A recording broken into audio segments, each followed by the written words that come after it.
Bible சொன்னாலும் சரி, குரான் சொன்னாலும் சரி, நம்ம பகவத்கீதை சொன்னாலும் சரி, நீங்க எங்க போய் எங்க சுத்தி பிரபஞ்சம் எல்லாம் வந்தாலும் சரி, நீ என்ன நினைக்கிறியோ அதான் நடக்கும்.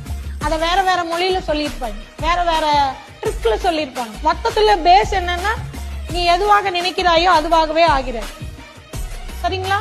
இதுதான் உண்மை. நீங்க என்னைக்கும் நெகட்டிவ் தாட் உள்ளே கொண்டு வராதீங்க. பாசிட்டிவா இருங்க. உங்களுக்கு என்ன வேணுமோ அதை மட்டும் யோசிங்க. திரும்ப 1000 தடங்கள் வரும். ஒரு ரோட்ல போனாலும் 1000 ஸ்பீடு பிரேக் வருது இல்லையா? லைஃப்ல ஒரு பிசினஸ் பண்ணா கிரிட்டிசைஸ் இல்லாம எப்படி இருக்கும்? 1000 பேர் 1000 சொல்லுவாங்க. அதையெல்லாம் நம்ம பாசிட்டிவா எடுத்துட்டு போகணும். நம்மளை பார்த்து ஒருத்தன் தப்புன்னு சொல்றான்னா அவன் யாரு முதல்ல? அதுதானே முதல்ல. புரியுதுங்களா? ஒரு கொஸ்டின் ஆன்சர் வருதுன்னா அந்த கேள்வி கேட்கறவன் யாருங்கிறத பொறுத்துதான் அதுக்கான பதில். புரியுதுங்களா? கெட்டவனுக்கு நம்ம பண்றது தப்பா தெரியும். புரியுதா?